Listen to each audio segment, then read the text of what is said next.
Hello students, welcome back to the second lecture of determinants. Last lecture में बच्चों हम लोगों ने डिटर्मिनेंट्स का बेसिक इंट्रोडक्शन, माइनर्स और कोफैक्टर्स पढ़ा था। आज के लेक्चर में we are going to study adjoint and inverse of a matrix एंड उसके कुछ प्रॉपर्टीज भी पढ़ेंगे एंड देन क्वेश्चंस भी देखेंगे। तो सबसे पहले बच्चों अगर इनवर्स की बात करें तो we have already studied inverse in relations and functions and binary operations as well. दोनों ही जगह हम इनवर्स पढ़ चुके हैं और मैट्रिसेस का इनवर्स भी इज नो डिफरेंट, वो भी सेम कॉन्सेप्ट पे चलता है। मैंने डेफिनेशन लिख रखी है। सबसे पहली चीज, जब हम इनवर्स या एडजॉइंट ऑपरेट कर रहे होंगे तो we'll always be operating on a square matrix. सबसे important, we'll be operating on a square matrix. Fine, चलिए मेरा इनवर्स का डेफिनेशन कहता है if A is a square matrix of order N, A is any square matrix जिसका order है n cross n, तो n cross n को हम n से ही लिखते हैं जब हम स्क्वायर मैट्रिक्स की बात करते हैं। देन a इज इनवर्टेबल, मतलब a का इनवर्स एग्जिस्ट करेगा और वो b होगा। कब? जबकि a into B will be an identity matrix या b into A will be an identity matrix. मतलब अगर एक नंबर है x तो इसका इनवर्स हो गया 1 अपॉन x, जब दोनों को मल्टीप्लाई करते हैं तो 1 आता है। तो मैट्रिसेस में 1 is nothing but identity matrix. तो मेरा रूल कहता है a matrix of a square matrix A of order n is invertible if there exists another square matrix B such that A into B gives an identity matrix. Fine, तो ये मेरा inverse का basic definition है। But inverse निकालने के लिए बच्चों we need to understand कि हम एडजॉइंट कैसे निकालते हैं, एडजॉइंट ऑफ अ मैट्रिक्स। और एडजॉइंट निकालने के लिए बच्चों हमारे पास कोफैक्टर्स की मैट्रिक्स होनी चाहिए। कोफैक्टर्स वो टॉपिक है जो हमने जस्ट प्रीवियस लेक्चर में पढ़ा है। फाइन, इसको हम ए आई जे ऐसे लिखते हैं। तो एडजॉइंट को हम लिखते हैं बच्चों, अगर एक मैट्रिक्स है ए और मुझे इसका एडजॉइंट लिखना है तो फॉर्मूला है adjoint of A is A I J का ट्रांसपोज। मतलब मैं कोफैक्टर्स की मैट्रिक्स बनाऊंगा और उसका ट्रांसपोज ले लूंगा। T is for transpose. Transpose हम ऑलरेडी मैट्रिसेस में पढ़ चुके हैं। ट्रांसपोज का मतलब वो बच्चों रोज और कॉलम्स को इंटरचेंज कर देंगे। जैसे अगर मेरे पास एक 2 क्रॉस 2 की मैट्रिक्स है 2 1 1 0, फाइन, मुझसे पूछा गया कि मुझे इसका एडजॉइंट निकालना है। तो एडजॉइंट निकालने के लिए सबसे पहले मुझे कोफैक्टर की मैट्रिक्स निकालनी पड़ेगी। और कोफैक्टर की मैट्रिक्स क्या होती है? -1 की power i plus J into minors की मैट्रिक्स। तो कैसे निकालेंगे बच्चों, ध्यान से देखिए। सबसे पहले इसका कोफैक्टर निकालेंगे, कितना आएगा? 0। फाइन, उसके क्यों? क्योंकि ये है 1 1 तो पॉजिटिव, दिए है 1 2। ये साइन कन्वेंशन अगर आपने समझना है तो जस्ट प्रीवियस लेक्चर देखिए, वहां पर मैंने ये साइन कन्वेंशन समझा रखा है। 1 2 मींस -1। भाई 1 2 मींस इस रो और इस कॉलम और इस रो को कैंसिल करेंगे, मेरा एलिमेंट आएगा 1, लेकिन ये 1 2 ऑड है तो यहां पर -1। ऐसे ही second row first column -1, second row first column again odd, -1 की पावर 3 इज -1, तो मैंने माइनस लगाया एंड 1 इसका वैल्यू आया। अगेन 0 2 2, तो दिस विल गिव मी 2। इसका जो ट्रांसपोज होगा बच्चों वही मेरा एडजॉइंट होगा। तो ट्रांसपोज मतलब मैं रोज और कॉलम को इंटरचेंज कर दूं, तो ये हो जाएगा 0 -1, ये हो जाएगा -1 एंड 2। ठीक है, this is how we find the adjoint. मैंने आपको 2 क्रॉस 2 का निकाल के बताया है, 3 क्रॉस 3 का भी हम ऐसे ही निकाल सकते हैं। मैं एक आपको जनरलाइज रूल लिख के बता देता हूं कि कैसे निकालते हैं। एक बार मैं इसको समझा देता हूं जिन बच्चों ने पुराना लेक्चर नहीं देखा है। देखो, अगर मुझे इसका कोफैक्टर लिखना है तो मैं इसको कैंसिल करूंगा, इसको कैंसिल करूंगा, मेरे पास बचेगा 0, तो मैं 0 एज इट इज लिख दूंगा। अब ये एलिमेंट कौन सा है? फर्स्ट रो और फर्स्ट कॉलम का है। ए आई जे ये जनरल नोटेशन होता है किसी भी एलिमेंट का, फर्स्ट रो फर्स्ट कॉलम, मतलब -1 की पावर 1 + 1, ऑड है तो 1, तो यहां पर पॉजिटिव साइन है। फिर मुझे इसका लिखना है तो मैं ये कैंसिल करूंगा, ये कैंसिल करूंगा, मेरे पास बचेगा 1, तो मैंने लिखा 1। अब ये बच्चों क्या है, फर्स्ट रो और सेकंड कॉलम, 1 + 2, तो -1 की पावर 1 + 2 यानी कि -1 की पावर 3, तो यहां पर एक माइनस आ गया। ऐसे ही मैं हर एलिमेंट का कोफैक्टर लिख सकता हूं। क्लियर है? तो ये है बच्चों मेथड जिससे हम एडजॉइंट निकालते हैं। अगर मैं जनरल नोटेशन बोलूं, मेरे पास एक 3x3 की मैट्रिक्स है, A11 A12 A13 A21 A22 A23 A31 A32 A33, ये मेरे पास एक मैट्रिक्स ए है। मुझे इसका एडजॉइंट लिखना है, तो सबसे पहले मैं क्या निकालूंगा, कोफैक्टर्स की मैट्रिक्स। तो कोफैक्टर की मैट्रिक्स बच्चों क्या आती है, मैं इसको A11 A12 A13 A21 A22 A23 A31 A32 A33 ऐसे लिखूंगा और इसका ट्रांसपोज ले लूंगा। ट्रांसपोज का मतलब रोज को कॉलम बना दूंगा और कॉलम्स को रोज बना दूंगा। तो A11 A12 A13 A21 A22 A23 A31 A32 A33 ऐसे ऑपरेट करूंगा। ठीक, तो ये बच्चों मेरा ट्रांसपोज होगा, ये मेरा एडजॉइंट होगा। क्लियर? अब एडजॉइंट की एक बेसिक प्रॉपर्टी है, आपको बहुत से क्वेश्चंस में मिलेगी, A into adjoint A will give you determinant A। अगर मेरा मैट्रिक्स, अगर मेरा स्क्वायर मैट्रिक्स, अगेन सभी प्रॉपर्टीज स्क्वायर मैट्रिक्स के लिए वैलिड हैं, अगर ये मेरा स्क्वायर मैट्रिक्स है ऑफ ऑर्डर n, तो In will be an identity matrix. इस पर आपको एक्सरसाइज में क्वेश्चंस मिलेंगे, it is a important property. Fine. इसी के साथ साथ दो और मैट्रिसेस आते हैं, मैं लिखता हूं, एक है symmetric. What is a symmetric, या सॉरी सिंगुलर। सिमेट्रिक हम ऑलरेडी लास्ट लेक्चर में पढ़ चुके हैं। सिंगुलर एंड नॉन सिंगुलर, ये दो मैट्रिसेस बहुत हेल्पफुल हैं जब मुझे इनवर्स निकालना होता है। तो सिंगुलर मैट्रिक्स बच्चों क्या होता है, अगर किसी मैट्रिक्स का डिटर्मिनेंट 0 है तो वो मेरी सिंगुलर मैट्रिक्स है, अगर उसका डिटर्मिनेंट 0 नहीं है तो वो मेरी नॉन सिंगुलर मैट्रिक्स है। ध्यान देंगे बच्चों, अगर डिटर्मिनेंट 0 है तो वो मेरी सिंगुलर मैट्रिक्स है, अगर डिटर्मिनेंट 0 नहीं है तो वो मेरी नॉन सिंगुलर मैट्रिक्स है। Determinant A is equal to 0, this is singular, and determinant A is not equal to 0, this is non singular. ये दोनों चीजें बच्चों बहुत फ्रीक्वेंटली यूज होती हैं जब मैं आपका इनवर्स निकालता हूं। बहुत सी प्रॉपर्टीज में भी we use singular and non singular matrix. Clear है? This is an important parameter when we are studying inverse of a matrix. चलो बच्चों अब आगे देखते हैं। एक प्रॉपर्टी है मैंने लिखी हुई है, inverse of a matrix is unique. Unique का मतलब हुआ, अगर मेरे पास एक मैट्रिक्स ए है और उसका इनवर्स एग्जिस्ट कर रहा है तो वो यूनिक होना चाहिए। यूनिक का मतलब ऐसा नहीं है कि किसी मैट्रिक्स का मेरे पास एक से ज्यादा इनवर्स हो जाएगा, ये पॉसिबल नहीं है। चलिए देखते हैं। मान लेता हूं मैं एक मैट्रिक्स लेता हूं ए।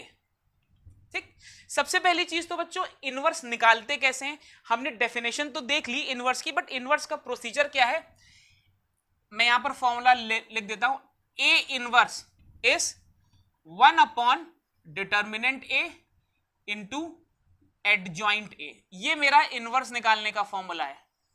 किसी भी मैट्रिक्स का इनवर्स होता है 1 upon determinant A into adjoint A, मतलब मैं मैट्रिसेस के एडजॉइंट निकालूंगा, उसको डिटर्मिनेंट की वैल्यू से डिवाइड करूंगा। क्लियर है? चलिए अब देखते हैं। प्रॉपर्टी कहती है inverse of a matrix is unique, मतलब अगर मेरे पास एक गिवन मैट्रिक्स है और उसका इनवर्स मैं निकाल रहा हूं तो ये पॉसिबल नहीं है कि एक ही मैट्रिक्स का एक से ज्यादा इनवर्स आ जाए। मानता हूं एक मैट्रिक्स ए है और मैं ये अज्यूम कर लेता हूं कि इसके दो इनवर्स हैं, बी भी इसका इनवर्स है और सी भी इसका इनवर्स है। मैंने एक मैट्रिक्स ली ए और मैंने ये मान लिया कि इस मैट्रिक्स ए के दो इनवर्स आते हैं, एक आता है बी एक आता है सी। अगर बच्चों में किसी तरह ये प्रूफ कर दूं कि बी और सी बराबर हैं, ध्यान से समझिएगा, अगर मैं ये प्रूफ कर दूं कि बी और सी बराबर हैं तो ये क्लियर हो जाएगा कि ए का एक ही इनवर्स हो सकता है, क्योंकि बी और सी मैंने दो माने थे और दोनों बराबर हैं। अब बच्चों अगर बी ए का इनवर्स है तो मेरा रूल क्या कहता है, A into B should be a identity matrix. Obviously ये बेसिक डेफिनेशन है, या इसी को मैं बी ए भी लिख सकता हूं बच्चों। अच्छा, ऐसे ही A into C should also be an identity matrix, मेरा बेसिक डेफिनेशन है। इसको मैं सी इंटू ए भी लिख सकता हूं, राइट? क्लियर है? अब ध्यान से देखिए, यहां पर बच्चों में पूरी मैट्रिक्स को सी से मल्टीप्लाई कर रहा हूं, ए बी, इसको आई एन कर दूं, इसको आई एन कर दूं, C into I N, C into B A लिख सकता हूं बच्चों। इसमें कोई डाउट आपको? मैंने क्या किया है, इस मैट्रिक्स को, पूरी मैट्रिक्स को सी से मल्टीप्लाई कर दिया। देखिए मुझे अपना रिजल्ट अटेन करने के लिए ये करना पड़ रहा है। अब इसको मैं क्या कर सकता हूं, सी इंटू ए बी कर दूं, फाइन, और यहां पर भी सी इंटू ए बी कर दूं, कर सकता हूं मैं। मैनिपुलेशन ऑर्डर जैसे चाहूं वैसे कन्वर्ट कर सकता हूं, राइट? चलिए अब ध्यान से देखिएगा, C इंटू ए बच्चों क्या है, C इंटू ए, C इंटू ए मेरा आइडेंटिटी मैट्रिक्स है। ध्यान से देखिएगा, C इंटू ए मेरा आइडेंटिटी मैट्रिक्स है, तो मैं यहां पर C इंटू ए की जगह आई एन लिख सकता हूं। तो ये हो गया आई एन बी, ये हो गया C इंटू आई एन, ठीक?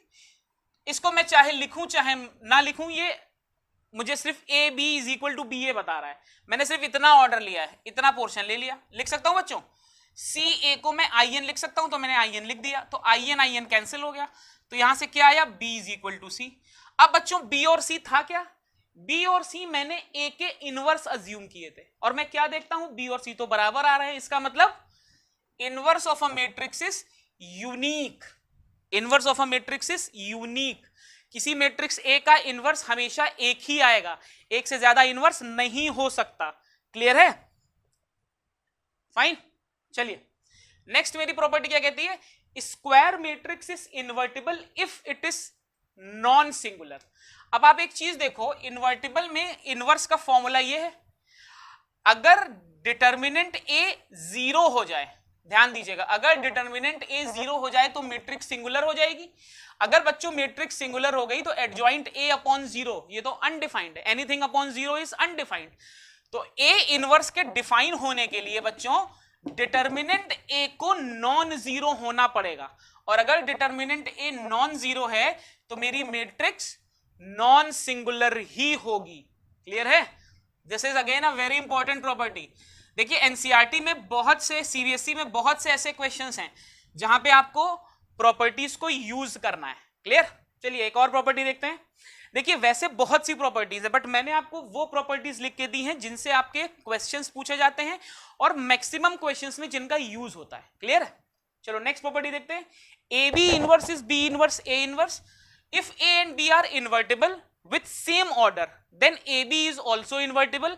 कैसे इन्वर्टिबल? कि ए बी इनवर्स ये आएगा। चलो A and B are inversible. Invertible का मतलब हुआ बच्चों डिटर्मिनेंट ए जीरो नहीं होगा। भाई इन्वर्टिबल की यही कंडीशन है, डिटर्मिनेंट ए जीरो नहीं होना चाहिए। बी भी इन्वर्टिबल है, यानी कि डिटर्मिनेंट बी भी बच्चों जीरो नहीं होना चाहिए। क्लियर है? इन दोनों को मल्टीप्लाई कर लेते हैं तो डिटर्मिनेंट ए इंटू डिटर्मिनेंट बी, ये भी जीरो नहीं होना चाहिए। या मैं क्या कह सकता हूं, डिटर्मिनेंट ए बी भी जीरो नहीं होना चाहिए। तो अगर डिटर्मिनेंट ए बी जीरो नहीं है तो ए बी इनवर्स एग्जिस्ट करना चाहिए। मेरी बेसिक कंडीशन है, कोई भी इनवर्स तभी एग्जिस्ट करता है जब उस क्वांटिटी का डिटर्मिनेंट जीरो नहीं होता। मतलब ए बी मेरा नॉन सिंगुलर है, ये बिल्कुल 100% श्योर है कि ए बी मेरा नॉन सिंगुलर है, तभी मेरा ये रूल एप्लीकेबल है। फाइन। तो यहां से पहली चीज तो प्रूव हो गई बच्चों कि अगर ए और बी दोनों इन्वर्टिबल हैं तो ए बी भी इन्वर्टिबल होगा। क्लियर है? चलो आगे क्या कह रहा है कि इन्वर्टिबल होने के बाद उसके इनवर्स की इतनी वैल्यू आएगी। तो चलिए मैं मान लेता हूं, let the inverse of A B is C. मतलब मैंने यह मान लिया कि ए बी का इनवर्स बच्चों सी है। चलो अगर ए बी का इनवर्स सी है तो मैं क्या करूं, A B inverse into C, ये क्या आना चाहिए, बेसिक डेफिनेशन है, बेसिक प्रॉपर्टी है इनवर्स की कि अगर ये इन्वर्टेबल है तो A B inverse into C identity आना चाहिए। या आप ऐसे कह सकते हो ए बी इनवर्स मेरा सी है, ये मैंने मान रखा है, ए बी इनवर्स बच्चों मेरा सी है, और मुझे क्या प्रूव करना है कि A B inverse is B inverse into A inverse, right, clear. अच्छा, अगर ए बी इनवर्स सी है तो ए बी इंटू सी ये कितना आना चाहिए, आइडेंटिटी मैट्रिक्स आना चाहिए। मतलब अगर x का इनवर्स y है तो x इंटू वाई 1 आना चाहिए। x का इनवर्स मतलब x to the power -1 is y, तो x to the power -1 is y, then x into Y is 1। तो सेम रूल मैंने अप्लाई किया है, फाइन। अब यहां पर बच्चों क्या कर सकता हूं, a को अलग कर लूं, bc को अलग कर लूं, इज इक्वल टू in। देखिए कुछ बुक में in की जगह 1 लिखा है तो वो भी वैलिड है, आप 1 लिखना चाहें तो 1 लिख सकते हैं, अगर in लिखना चाहें तो in लिख सकते हैं, बोथ आर वैलिड। अब यहां से देखो बच्चों क्या लिखूंगा, bc की वैल्यू कितनी आ जाएगी,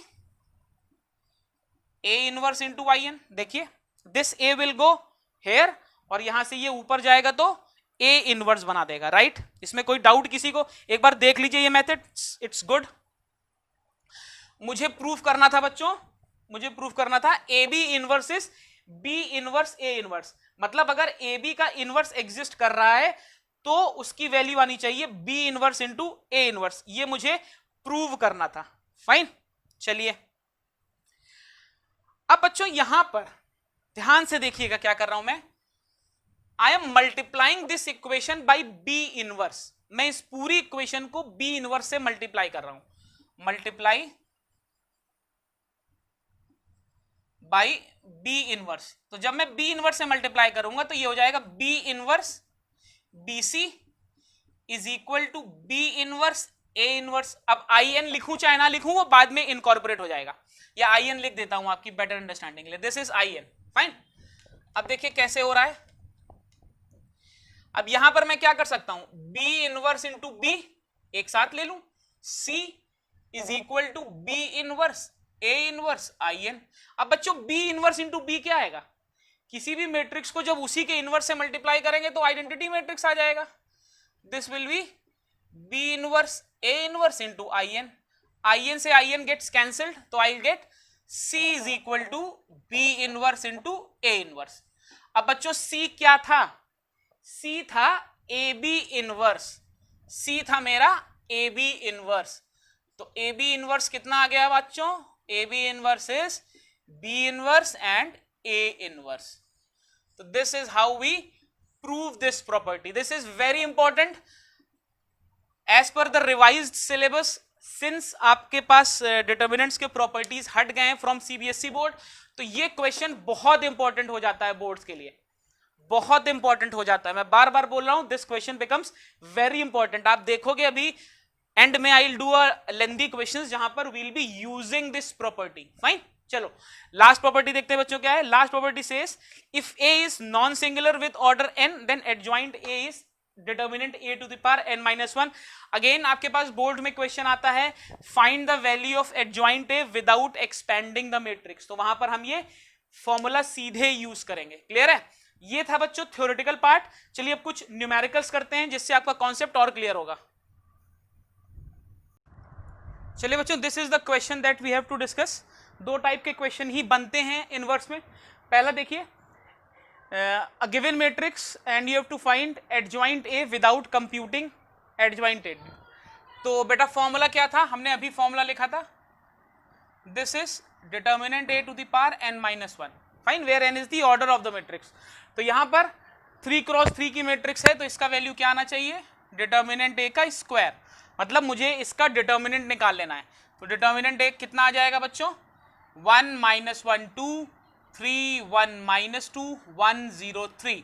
अब डिटर्मिनेंट निकालने के लिए मैं किसी भी रो या कॉलम के अलोंग एक्सपैंड कर सकता हूं, I will get the answer. ये हम ऑलरेडी देख चुके हैं, तो there is nothing new in this.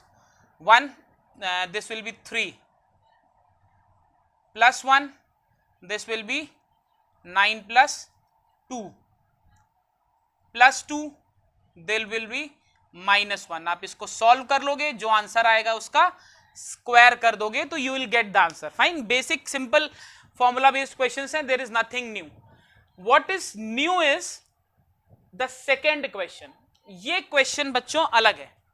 अलग क्यों है, आप अगर ध्यान से देखो, क्वेश्चन में लास्ट में लिखा है हेंस फाइंड ए इनवर्स, मतलब आपको इस इक्वेशन से x की वैल्यू निकालनी है, फिर बच्चों इसी इक्वेशन की हेल्प से a इनवर्स निकालना है। मतलब मुझे a इनवर्स निकालने के लिए ये फॉर्मूला नहीं लगाना है। अगर ये फॉर्मूला मैंने यूज कर लिया तो आई विल गेट 0 मार्क्स। ये फॉर्मूला मुझे नहीं लगाना, लेकिन मुझे a इनवर्स निकालना है। इस तरह के क्वेश्चंस में बच्चों हम प्रॉपर्टीज का इस्तेमाल करते हैं। बट स्टार्ट कैसे करेंगे, सबसे पहले तो हम इस इक्वेशन से x की वैल्यू निकालेंगे। अच्छा, एक चीज और बच्चों मैं यहीं पर बता देता हूं, मैं आपको 2x2 का क्वेश्चन करा रहा हूं। एग्जाम्स में 3x3 का क्वेश्चन आता है, 2x2 का भी आता है, 3x3 का भी आता है। 3x3 का कैलकुलेशन थोड़ा लेंदी है, तो वो मैं यहां पे सॉल्व नहीं कर रहा हूं। मेथड बिल्कुल सेम है, 0.1% का भी चेंज नहीं आना है। सिर्फ अपनी ईज के लिए मैंने 2x2 की मैट्रिक्स ली है, ठीक है। चलो बच्चों, सबसे पहले a स्क्वायर, तो सबसे पहले बच्चों मैं a स्क्वायर निकाल लूं। a स्क्वायर क्या होगा, a इंटू a, मतलब 3 -2 4 -2 3 -2 4 -2। आई होप आपको अभी तक स्क्वायर निकालना आता होगा या मल्टीप्लाई करना आता होगा। This will be 9 -8, this will B -6 plus 4, this will B 12 -8, this will be -8 plus 4। तो मेरा ये आ जाएगा 1 -2 4 4। क्लियर है, मेरा आंसर आ जाएगा 1 -2 4 इंटू 4। क्लियर, कैसे निकाला मैंने, सिंपल, मैंने मैट्रिसेस को मल्टीप्लाई किया है। Fine, this into this plus this into this, this into this plus this into this, matrices का मल्टीप्लीकेशन हम ऑलरेडी पहले लेक्चर में देख चुके हैं। अब मेरी इक्वेशन, मुझे पूरी एज इट इज इक्वेशन बनानी है। अब देखो, ये जो आइडेंटिटी मैट्रिक्स है, इसका ऑर्डर हम यहां के हिसाब से लेते हैं। तो मेरी इक्वेशन क्या आनी चाहिए, देखिए बच्चों, मेरी इक्वेशन आनी चाहिए 1 4 -2 4। ये मेरा आ गया a square. This is equal to x times of a। a कितना है बच्चों, 3 -2 4 -2। फाइन, -2i, तो -2 टाइम्स ऑफ i। i क्या होता है मेरा, आइडेंटिटी मैट्रिक्स। क्लियर, अब सारी वैल्यूज पुट कर दूं तो 1 -2, यहां पर बच्चों -4 आएगा। This will be -8 plus 4 is -4। 4 -4 is equal to 3x -2x 4x -2x -2 0 0 2। अब मैट्रिक्स का सब्ट्रैक्शन हम जानते हैं, तो यहां पर मैं लिख सकता हूं 3x प्लस 2 -2x, यहां पर 4x, यहां पर -2x प्लस 2। ये मेरा बेसिक इक्वेशन बनेगा, राइट। क्लियर है, इसमें कोई डाउट नहीं होना चाहिए। अब देखिए, मुझे मालूम है दो मैट्रिसेस अगर इक्वल हैं तो उनका हर इंडिविजुअल एलिमेंट इक्वल होना चाहिए। तो इंडिविजुअल एलिमेंट्स की इक्वलिटी से मैं यहां पर वैल्यू निकाल सकता हूं। क्लियर है, मतलब 1 होना चाहिए 3x प्लस 2 के बराबर, -2 होना चाहिए -2x के बराबर, 4 होना चाहिए 4x के बराबर, एंड -2x प्लस 2 होना चाहिए -4 के बराबर। राइट है, श्योर। यहां से मैं x की, मैं सीधे आंसर लिख रहा हूं, आप कैलकुलेट कर लेना। I am directly writing the answer to avoid extra time. This was 3 -2 4 -2 and 3 -2 4 -2 1 -2 4 -4। Solve करने के बाद बच्चों आएगा यहां पर माइनस आना चाहिए। This is minus, this is minus, तो यहां पर बच्चों माइनस आना चाहिए। And this should be -2x -2, यहां पर भी माइनस आना चाहिए। कैलकुलेशन ध्यान दीजिएगा, यहां पर माइनस साइन लगा हुआ है तो ये सभी टर्म्स माइनस में हो जाएंगे। प्लीज इक्वेशन गलत मत करिएगा। इसको सॉल्व करने के बाद मैं निकालूंगा तो मेरा x1 आएगा। यहां पर देखिए ये माइनस है ना, तो जब मैं लगाऊंगा तो ये भी इसको मैं ऐसे लिख सकता हूं ना, प्लस टाइम्स ऑफ -2 0 0 -2। ठीक, तो जब इसको सॉल्व करूंगा तो ये आएगा। क्लियर है? चलिए, यहां इसको सॉल्व करने के बाद मेरा x का वैल्यू 1 आता है। क्लियर? मेरा x का वैल्यू 1 आता है। जब x का वैल्यू 1 आता है तो अब देखो मैं इस इक्वेशन को कैसे लिख सकता हूं, ध्यान से देखिएगा। मैं ऊपर वाली इक्वेशन को कैसे लिख रहा हूं, this is the important point. मेरी ऊपर वाली इक्वेशन बन गई है बच्चों अब a² is equal to 1 into a -2i या a -2i लिख सकता हूं बच्चों ऐसे, राइट?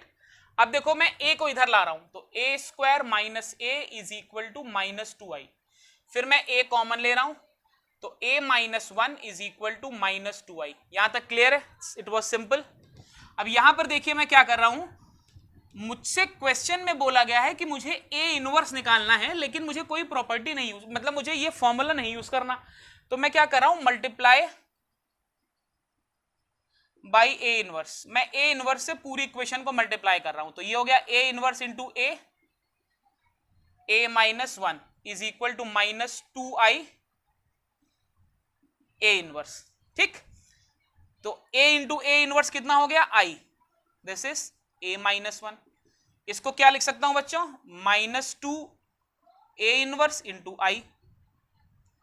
ठीक, तो i से i cancel, a -1 is equal to -2 a inverse. तो बच्चों a इनवर्स कितना आ गया, -1/2 a -1, राइट? मेरे a इनवर्स की वैल्यू आ गई बच्चों -1/2 a -1, राइट? क्लियर है? अब यहां से देखिए मैंने a इनवर्स का फॉर्मूला नहीं लगाया, बट मेरे पास सीधे a इनवर्स की वैल्यू आ गई है। तो this is how I solve. अब a का वैल्यू निकाल सकता हूं, -1/2 का वैल्यू मुझे मालूम है, I can easily find the value.